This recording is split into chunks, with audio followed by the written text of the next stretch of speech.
This is the Chamber Chat Podcast, the show dedicated to chamber professionals to spark ideas and to get actionable tips and strategies to better serve your members and community. Hello, Chamber Champions. Welcome to Chamber Chat Podcast. I'm your host, Brandon Burton, and it's my goal here on the podcast to introduce you to people and ideas to better help you serve your chamber members and your community. Our title sponsor for this episode is Bringing Local Back. Remember when your community could turn to a local TV station or newspaper for the latest updates and affordable ads? Those days may be fading, but the need for local connection remains. That's why we created Bringing Local Back, a game-changing platform that restores local visibility and advertising power to your community. It's more than just tech. It's about driving engagement and creating new revenue for your chamber. Ready to see the future? Visit bringinglocalback.com to schedule your demo today. This is the future of local commerce. Our guest for this episode is John Tayer. As president and CEO of the Boulder Chamber in Colorado, John is honored to lead the organization that serves as Boulder's unified voice for business interests, advances the community's economic vitality, and provides valuable business support services. Prior to joining the Boulder Chamber in 2012, John was Public Affairs and Communications Director for the pharmaceutical manufacturing company, Roche Colorado Corporation, and Policy Development Director at the Boulder City Manager's Office. John also spent 6 years as the Boulder area's elected representative to the Regional Transportation District. As a native of Brookline, Massachusetts, John earned his undergraduate degree from the University of Michigan, spent a couple of years working on Capitol Hill in Washington, D.C., and moved to Boulder 34 years ago to earn a law degree from the University of Colorado. He now resides in South Boulder with his wife, Molly, and enjoys playing outdoors, accessing local cultural attractions, and generally loves his community. But John, I'm excited to have you with us today here on Chamber Chat Podcast. I'd love to give you an opportunity to say hello to all the Chamber champions that are out there listening and share something interesting about yourself so we can all get to know you a little bit better. Sure, Brandon, and thank you so much for reaching out and offering to include me in your podcast series. I'll just say this, that, I just so appreciate my chamber colleagues, and I learned so much from conversations with them. One of my favorite things is getting together with them at professional conferences. And so this kind of a podcast is a great opportunity for me to just share my thinking, but I look forward to just listening to others as well, as I have previously. I will say that just if you think about me, just as a individual, quirky as I am, I'd say just I love the chamber universe and the work that we do, and I'm sure we'll get into the details of that, but it is somewhat overwhelming. I mean, we are engaged in so many aspects of our communities. Our schedules are, 7 or, gosh, I get up so early, like 4 a.m. to get my emails done, till late at night, and then just get up and do it again. So in order to balance that kind of a work lifestyle, I would say something different about me that might be relatable to other chamber directors, and that is I have to be very compulsive about how I schedule in time to exercise and to engage in activities outside of my chamber experience. And what that looked like for quite some time was for 3 years, 3 months, and 3 days, I ran 5K, 5 kilometers or more every day. Wow. Not skipping a day. And whether it was ice storms, the snow, rain, crazy wind days. So, for me, that was just a great way to keep a consistent pattern of exercise and health, but just for also just finding a way to get space where I could just release my mind and think about some of the key issues that I was addressing at work or in life, just amazingly important. So I think maybe the compulsive nature, there's other elements of that in my life, things I've done, but that might be something a little bit unusual just to give you a sense of my character. Yeah, that is quite the feat. I'll say I've run as well. Fitness is important to me, but most mornings I'm getting my oldest daughter up at 5 a.m., get her going, and I'll take that time. I'll get her up, and then I'll put on the shoes and go out for a run. And in No, Texas, perfect. it's either like you got to beat the sun up, or else Hmm. it'll beat you up, on your run. Yep. So I do that, but this week I got her up and we had a cold front come through and it was like in the Oh, 30s. And it's like, I'm wow. not up for it yet. I'm gonna wait for the sun to come up today before I do Wow. that. So Boy, the that's fact that way you're out with colder the than, ice and yeah, yeah. We haven't had anything like that up here in Colorado, so yeah, interesting. yeah. But I enjoy your sentiment about going to chamber conferences and interacting with colleagues and learning from them and spending time with them. And I don't think we have them enough. So that's where this podcast kind of fills that void and gives us that hit that we need in between. So Love it. Love it. yeah. Well, tell us a little bit about the Boulder Chamber. Give us an idea of the size, number of staff, scope of work you guys are involved with, budget to kind of set the stage for our conversation today. Sure. So the Boulder Chamber is about 1,200 and mid 1,200 membership, shooting for 1,300. We have about 21 staff members. And just to describe the character of it, we're one of those chambers that has the opportunity to have economic vitality under our umbrella. So we serve as the economic development agency for Boulder and the broader region from a chamber perspective. And for me, we might get into this later, but I wouldn't have it any other way in terms of just that marriage of economic vitality underneath the typical chamber functions. So that's, I think, key, about a $2.6 million budget and just a wide array of just activities that probably aren't typical of a chamber. So we'll get into some of that in our conversation, I'm sure. Yes, absolutely. And I agree. I think being able to have that marriage of chamber and economic development makes a lot of sense as far as that cohesiveness and really building community.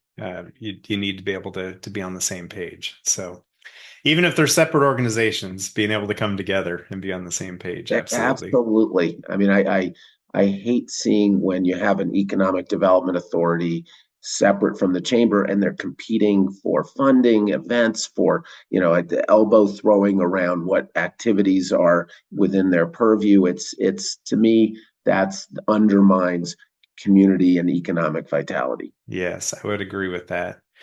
Um, so we settled on a topic for our conversation today around your chamber does that. And that can be a statement or that can be a question. So we'll get into that much Sure. deeper as soon as I get back from this quick break. Are you looking for a year-round, affordable, and timely shop local campaign for your chamber or CVB? Look no further. Build a custom Eat, Shop, Play mobile app with App My Community by visiting appmycommunity.com/chamberchat. App My Community mobile apps are not just simple membership directory listings. They provide many more capabilities to engage with your community. Provide your residents with a robust events calendar. Partner with a local fair, festival, or farmers market to provide a schedule, map, and other resources to promote the event. Run a small business Saturday campaign any time of the year using built-in scavenger hunts. Allow your membership to communicate directly to their customers via push notifications.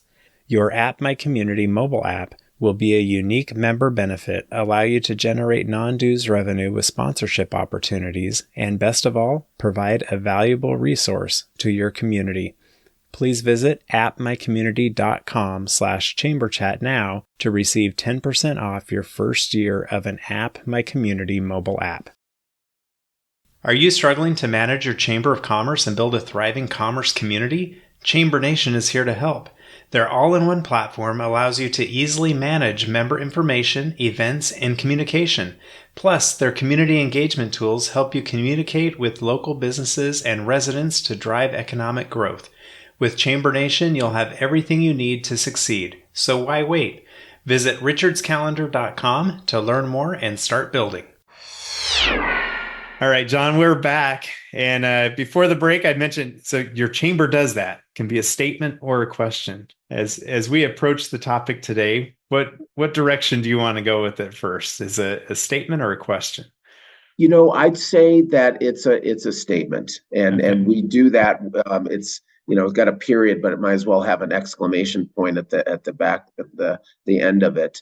And the point of that statement is, when you think about chamber organizations, many folks, I mean, they'll say, well, what does a chamber do? I mean, you like to think that the job that you're doing daily and working your tail off in, folks would completely understand it and have awareness of what chamber organizations do. But when you talk to average business leaders, citizens on the street, many of them have no idea what a chamber is, and they're once I tell them what I do, I'm the head of the Boulder Chamber. They'll next question is, and then what do you do for work? And I have to explain.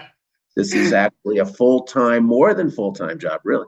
And so, the chamber, your chamber does that is a statement about, you should know what your chamber does. And if you have an issue as a business, if you're thinking about a community issue that's impacting the economy, you should talk to us. And so, it's an expression for us about the just wide range of activities and programs that our chamber is involved with. And, I'll just touch on it, but I mentioned, I mean, we have the traditional three areas of chamber activity: member support and marketing services and networking.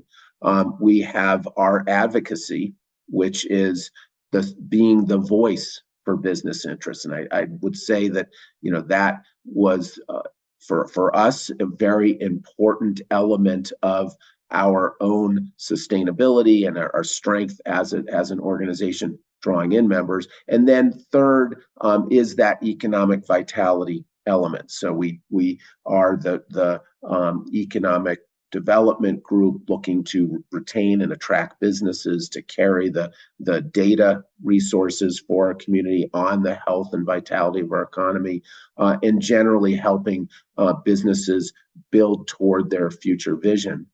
But in addition to that, we've taken on significant other ancillary activities that are important to business success. So, for example, when we think about one of the challenges for business activity in our region, it's workforce retention and attraction.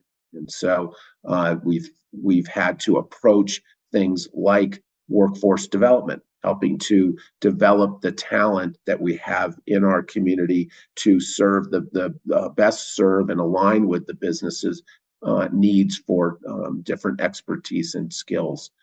In addition, we have become very active in housing policy because it's become very expensive to live in central Boulder.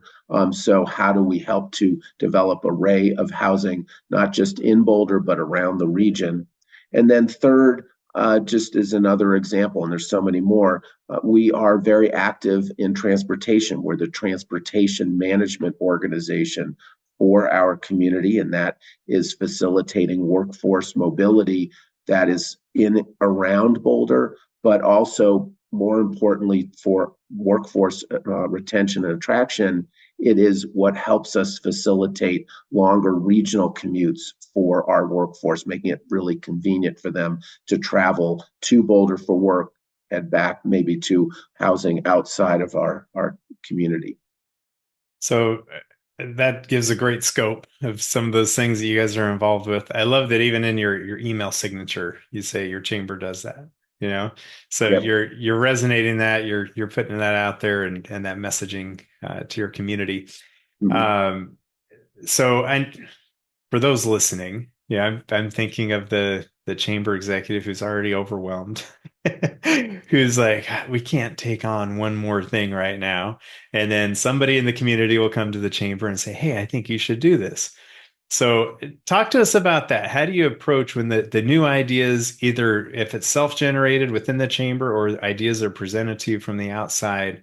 How do you figure out how that aligns with your mission if it's something that you're going to take on and to really run with this tagline of your chamber does that? How does that fit in with this? What a brilliant question. A brilliant question, because I will tell you that that was one of the conversation elements when we did our rebranding, to think about, the message that that sends is that do we become the sponge for just about anything that a chamber can do?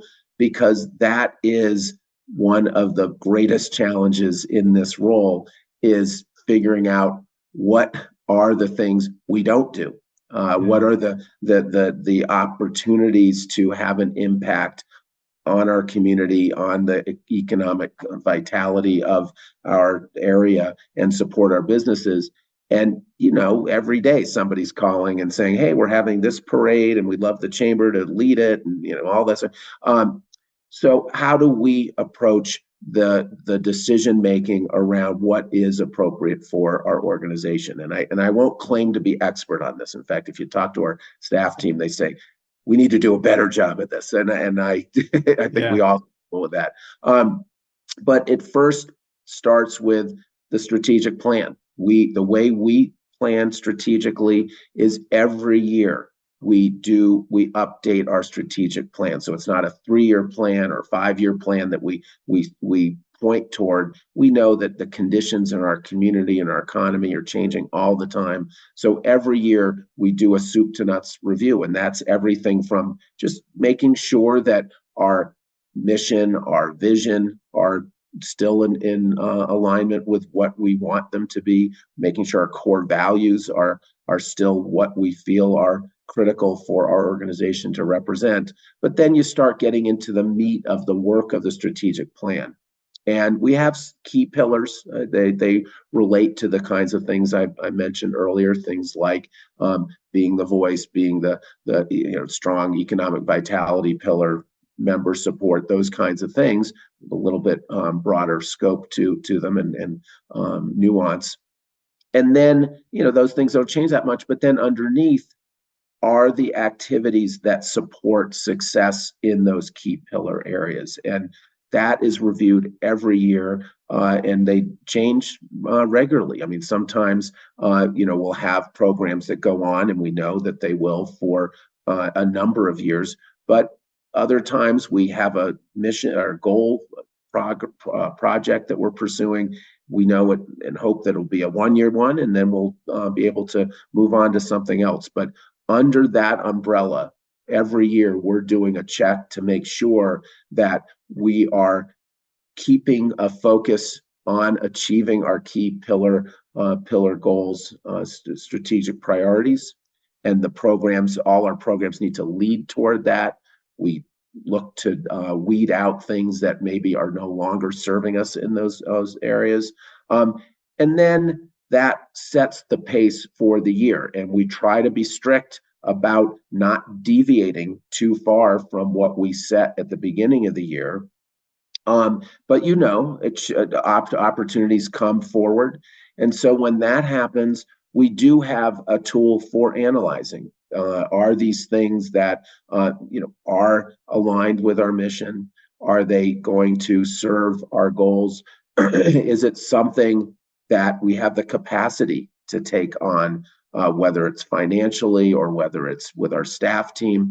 And sometimes there are creative ways that we can either support others in achieving a goal and still be tied in a way that is comfortable and strategic for us.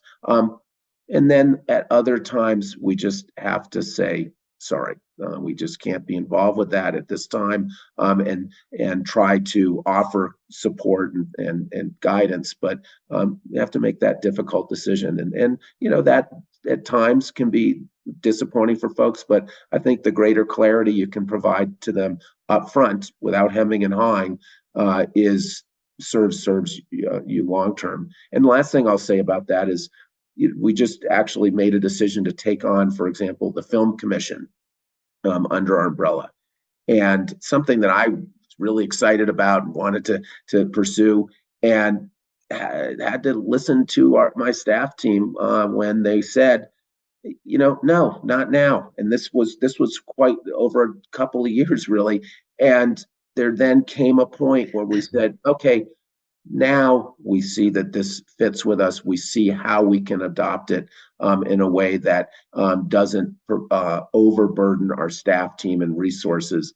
So it's not always a permanent no. It can be a, hey, not now, but maybe in the future. Yeah, I like how you say you have a tool for analyzing, whether or not something is a fit or something you can take on. Um, is there like a canned response when you get a phone call or an email to one of your 20, 21 staff members? Um, how does that filter in from the original source to that feedback of, yes, let's explore this, or, how can we support you in another way with your parade or whatever it is? Yeah. Um, how is the staff trained to handle, as more things come your way? I think each of them have a different approach. I'll say just my style. I mean, I just tend to be an exuberant person in general. So my initial response is, wow, that is an exciting idea. If I Yeah. think it's a great idea. And boy, I'd love to think about how we could be engaged with that. And then I will absorb as much information as I can.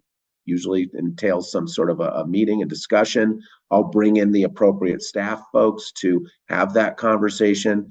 And then the statement is, hey, I need to bring it back to the team. It's kind of and I think folks respect That's that. fair. Yeah. When I offer that I'm really excited about it, but I need to take it back to the team, it's an honest statement. I mean, if I don't think that this is a fit, then I'll usually let them know. But I really do rely on the team. We have such great staff team members and partners that I want to make sure that they buy in. I meet with our leadership team every week. We walk through just the list of issues that are coming to us, whether they're existing projects or new ideas, and I'm always testing with them. And there's some very hard conversations that they have. And listen, periodically I'll get reprimanded because I got somebody a little bit too excited about the potential of working with us. And they're like, wait a minute, and Yeah. they're right to do that. And so I respect them and look for them to give me honest pushback when it's taking on something that is just not within our capacity or maybe even not a good fit for us. Yeah. So I like that approach. I think it's good to show if there's some genuine interest to express that, but take it back to the team, and it all has to go through that filter. I think that Yeah. that makes a lot of sense. So I'd mentioned before, you've got the tagline in your email signature. Your chamber does that. Um, how do you guys go about telling the story? I mean, you guys are involved in so many things. How do you let your community know exactly what it is you're involved with? I mean, it's in your email signature. You're on the podcast today talking about it. What are other ways that you're getting the messaging out there of this is what the chamber's doing to advance our community? Yeah. So listen, I will defer to our expertise in the marketing area staff team, but you know, what we will often do is tell the story through our programs and activities. And so we are very aggressive in our media outreach, our editorial commentary, in our video content, all sorts of ways of communicating that we have this broad scope. And for me, some of the most effective tools are the opinion pieces that we write, which allow us to speak up on issues that are important to our businesses, important to our community, and indicate that our organization is at the table playing a critical role, speaking on behalf of business interests. Always say business interests in harmony with the values of our community, which we share, the environmental sustainability, social equity, but at the same time, making it clear, hey, this is the impact this issue will have, or this is why we're taking this position on a particular issue area. And so, to me, these kinds of proactive free media opportunities are really important. Having a relationship with our local newspaper reporters so that they know to and think to call us on the kinds of activities that we're working on. And so we balanced that kind of approach with just our own marketing messaging, which covers an array of topic areas. We have newsletters in the economic vitality area, in our public policy programs area, and in general membership, and try to meet them out in a way that doesn't overwhelm our membership and our business community, but is demonstrating that we're active in all of these different areas. I like that, especially those opinion pieces and your idea of showing the business interests in conjunction with the community interests. I think is Yeah. so important to show that alignment there. Um, when you take something to the team to evaluate whether or not we're going to take this on as something new that the chamber does. Talk to us a little bit about what you look at as far as the financial aspect, because all of it's going to take some kind of staff time. I would assume most of these things are going to take staff time. There's a cost to that. Are these programs, are they going to be revenue generators? Are you going to have to go after grants? Are you going to, so talk to us about the financial aspect as you bring on new programs or new initiatives. Yeah. So for me, it starts with the foundation of the characterization I have for our organization and any 501c6 or 501c3, and that is we are a nonprofit business. And that means that we have a mission and purpose to our work. There are specific goals that we have for the work that we do, and we want to be incredibly impactful in those areas. But we know that we cannot achieve those goals or have as much of an impact if we don't operate as a normal business that has a mindset of bringing in revenue that helps us to employ the staff team members, pay them in a way that is appropriate for their expertise and skill levels, and also invest in the tools and support services that allow us to drive toward those goals. So for everything that we do, we're always assessing how can we pay for that? What are the sponsors? What are the grant programs? And also thinking about some of the programs that maybe not drawing in direct revenue, but are a driver for membership at standard or even higher levels because we're doing that work. So there is that revenue assessment for just about everything we do. There are some things that you would say, oh, okay, we are doing this because that is a chamber activity.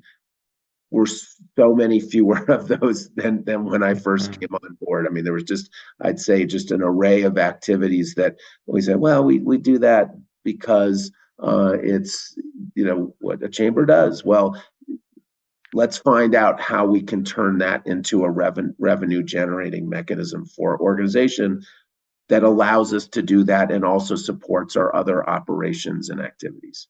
Yeah, I appreciate that perspective. I think hopefully that'll help others that are, facing those challenges of, do we bring this on? How do we do this? Figuring out a way to pay for it and to make it all work is super important. I will say, Brands, it's a philosophy that just even myself, when I came in, I will tell you that I wasn't somebody who understood. Didn't come up through the chamber ranks. I came into the organization and wasn't clear on all the chamber financing tools, but was focused and compelled by the mission. And I think that's probably most of the staff team members that join. They want to serve and support our businesses. They want to achieve things that are important for our community and our economy. That said, making sure that everybody has a mindset of generating revenue to then support and keeping expenses at the lowest possible rate that allows us to perform our mission, to do the programs and initiatives that we find so compelling and that lead us toward achieving our mission. Yeah, that's perfect. Well, as we shift gears here a little bit, I wanted to ask for the chamber listening who's interested in taking their organization up to the next level. What kind of tip or action item might you share with them and as they try to accomplish this goal? You know, I listen. First of all, just I say this with all humility because there's so many chamber leaders out there that I follow and think, boy, I need to take that on. Mhm. So, but what has been successful for I think our organization are a couple of really key elements. So one is that I do believe that there is a very critical need to represent business interests and represent them in a way that is constructive, that drives goal policy goals that support our businesses. And I think to the extent that that becomes a significant area of investment for chambers, to me, I've seen that propel colleagues around our region to much greater success and impact in their communities, and also a greater financial base. It's the larger businesses, the ones that have the capacity to invest in your work. They want to see you speak up on their behalf to help make sure that their businesses can operate most efficiently and effectively in their community. And at the same time, they want to be represented responsibly in a way that isn't you know, hell with business interests. I mean, I always joke that we have these beautiful flat irons that are the backdrop to our community and really the symbol of our community's just beauty. And, I joke that, we're never going to be the chamber that says, let's tear down the flat irons and sell off that sandstone because it's really good for business. No, we are about long-term business vitality and economic strength, and the vitality of our community for the long term. So for me, that's the character of advocacy that I think is so important for our business. In addition, I then move toward the economic vitality side of the equation. And to me, it's not just the classic business retention and attraction. And for us, strong strengths in data collection and understanding the vitality of our community. But it's the programs that have a broader long-term impact on our community, things that aren't going to be addressed in either a single 1 month action or activity, but also aren't things that are just part of your daily work. So, for example, we have homelessness has become an issue in our community. Housing costs are a significant challenge for our workforce. So we took on what we call the greatest challenges to our economy and to our community under the umbrella of what's called the Boulder Together program. And that initiative is allowing us to describe and define those issues that are of most concern to our businesses, and then attract resources that help us to tackle them for specific goals for our community and for our economy. And so we've now in our seventh year, I think seventh year of Boulder Together, and we've been able to see really important progress in transportation programs and housing generation. We developed an entirely new workforce development program through the Boulder Together umbrella. And I'd say that's the message to our to fellow colleagues. And I know a number of them are doing this, but it's instrumental to our success. And that is identifying the greatest challenges that our businesses have for their success and their vision for the future, and then outreaching to them for support to tackle those issues with specific programs and initiatives.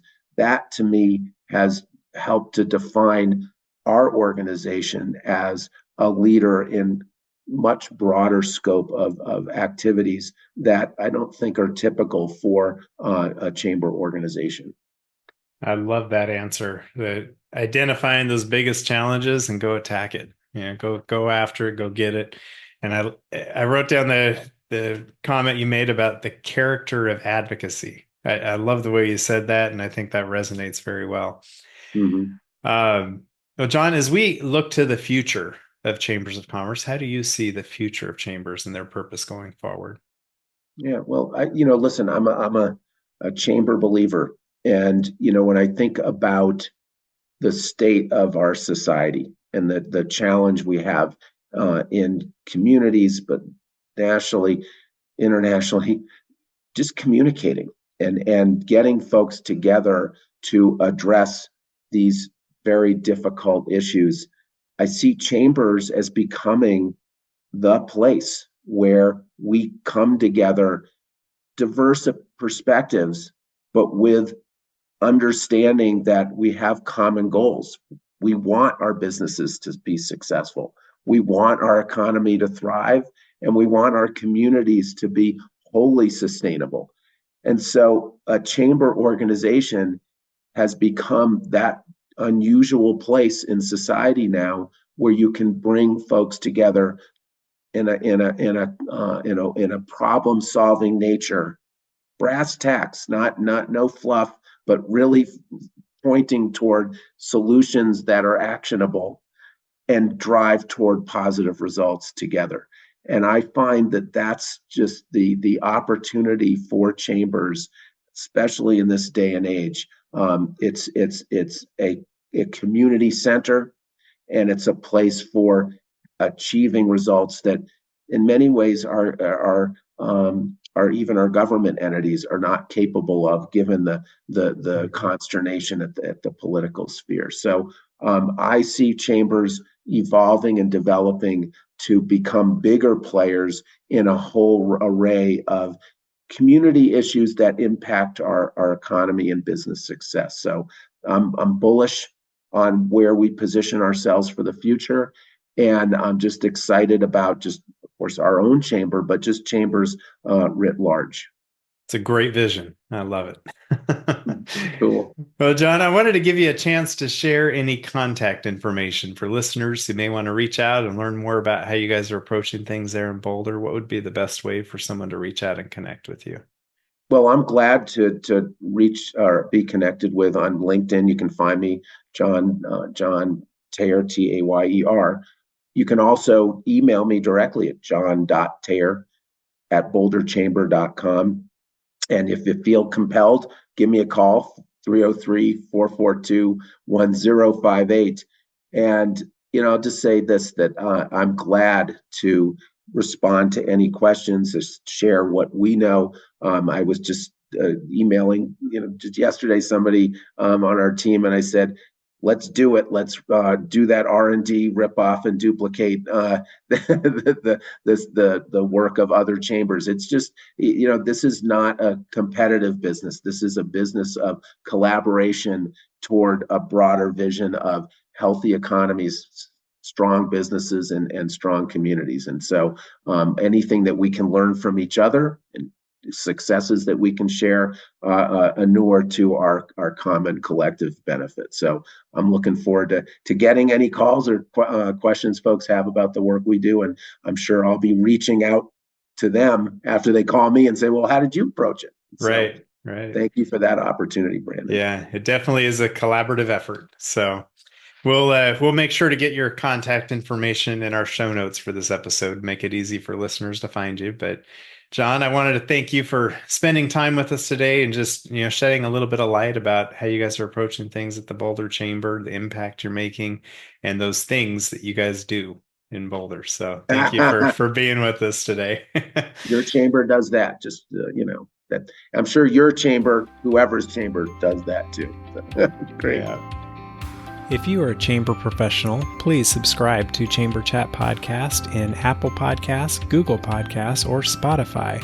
When you subscribe to Chamber Chat Podcast, new episodes will show up in your podcast app each week as they are released. If you're finding value in this podcast, please leave us a rating and a review in iTunes. But most importantly, please share Chamber Chat Podcast with your colleagues that are in the industry.